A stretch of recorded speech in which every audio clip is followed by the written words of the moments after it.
اعوذ باللہ من الشیطان الرجیم، بسم اللہ الرحمن الرحیم۔ معزز سامعین، آج میں آپ سے سعودی عرب کی تاریخ کے حوالے سے کچھ بات کروں گا۔ عرب شریف میں 1922 تک ترکی کی حکومت تھی، جسے خلافت عثمانیہ کے نام سے جانا جاتا ہے۔ 1922 سے پہلے سعودی عرب کا نام سعودی عرب نہیں بلکہ حجاز مقدس تھا۔ خلافت عثمانیہ دنیا کے 3 بر اعظموں پر 1299 سے 1922 تک قائم رہی۔ جب بھی دنیا میں مسلمانوں پر ظلم و ستم ہوتا تھا تو ترکی حکومت اس کا منہ توڑ جواب دیتی۔ امریکہ، برطانیہ، یورپین، نصرانی اور یہودیوں کو اگر سب سے زیادہ خوف تھا تو وہ خلافت عثمانیہ حکومت کا تھا۔ امریکہ یورپ جیسوں کو معلوم تھا کہ جب تک خلافت عثمانیہ ہے ہم مسلمانوں کا کچھ بھی نہیں بگاڑ سکتے ہیں۔ امریکہ اور یورپ نے خلافت عثمانیہ کو ختم کرنے کی سازش شروع کی۔ 19ویں صدی میں سلطنت عثمانیہ اور روس کے درمیان بہت سی جنگیں بھی ہوئیں۔ چونکہ مکہ اور مدینہ مسلمانوں کے نزدیک قابل احترام ہیں، اسی لیے سب سے پہلا فتنہ وہیں سے شروع کروایا گیا۔ امریکہ اور یورپ نے سب سے پہلے ایک شخص کو کھڑا کیا جو کرسچن تھا، ایسی عربی زبان بولتا تھا کہ کسی کو اس پر شک تک نہیں آیا۔ اس نے عرب کے لوگوں کو خلافت عثمانیہ کے خلاف یہ کہہ کر گمراہ کرنے کی کوشش کی کہ تم عربی ہو اور یہ ترکی اجمی ہیں، ہم اجمی کی حکومت کو کیسے برداشت کر رہے ہیں؟ پر لوگوں نے اس کی ایک نہ مانی۔ یہ شخص لارنس آف عربیہ کے نام سے مشہور ہوا۔ پھر امریکہ نے ایک شخص کو کھڑا کیا جس کا نام عبد الوہاب نجدی تھا۔ عبد الوہاب نجدی کی ملاقات عرب کے ایک سوداگر سے ہوئی جس کا نام ابن سعود تھا۔ اس نے ابن سعود کو عرب کا حکمران بنانے کا لالچ دیا۔ پھر ابن سعود نے مکہ، مدینہ اور طائف میں ترکی کے خلاف جنگ شروع کر دی۔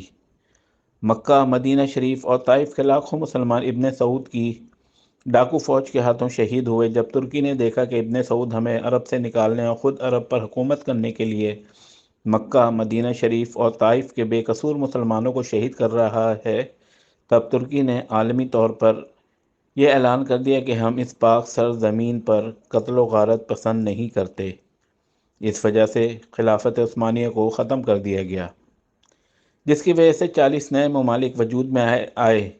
پھر عرب اور مسلمانوں کا زوال شروع ہوا۔ 1400 سال کی تاریخ میں حجاز مقدس کا نام پہلی بار بدلا گیا۔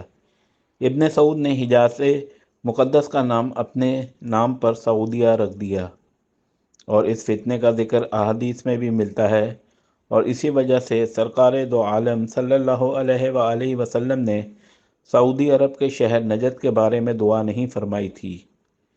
اسی نجد میں عبد الوہاب نجدی پیدا ہوا، جس سے انگریزوں نے ایک نئے مذہب کی بنیاد ڈلوائی، اور یہی شہر مسلمہ کذاب کا جائے پیدائش بھی ہے۔ لیکن دنیا بھر کے مسلمانوں کی آنکھوں میں دھول جھونکنے کے لیے انگریزوں نے اس نجد شہر کا نام بھی تبدیل کر کے ریاض رکھ دیا، جو آج کل سعودی حکومت کا دارالحکومت ہے۔ جنت البقیع اور جنت المعلی میں صحابہ اکرام رضوان اللہ علیہم اجمعین اور اہل بیت علیہم السلام کے مزارات پر بلڈوزر چلایا گیا اور تمام قبروں کی بے حرمتی کر کے ان کو ملیہ میٹ کر دیا۔ بدقسمتی سے آج بھی کئی بھولے بھالے مسلمان انہی قبروں کو سنت کے مطابق سمجھتے ہیں۔ 1922 سے پہلے وہ ایسی نہ تھیں۔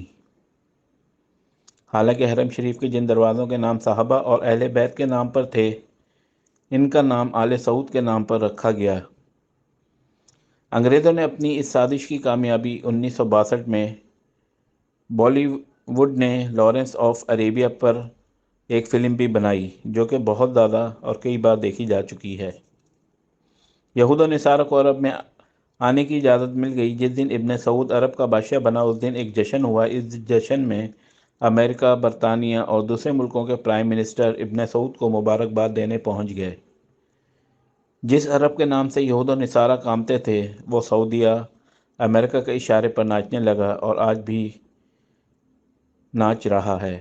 یہود و نصارہ کی اس ناپاک سازش کا ذکر کرتے ہوئے علامہ ڈاکٹر محمد اقبال نے اپنے کلام میں لکھا ہے: وہ فاقہ کش جو موت سے ڈرتا نہیں ذرا، روح محمد اس کے دل سے نکال دو۔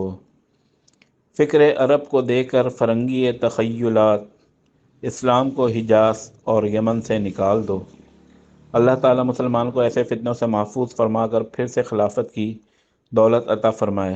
اور ہمیں ماضی کے تلخ حقائق کو سمجھنے کی عقل عطا فرمائے۔ آمین ثم آمین، جزاک اللہ۔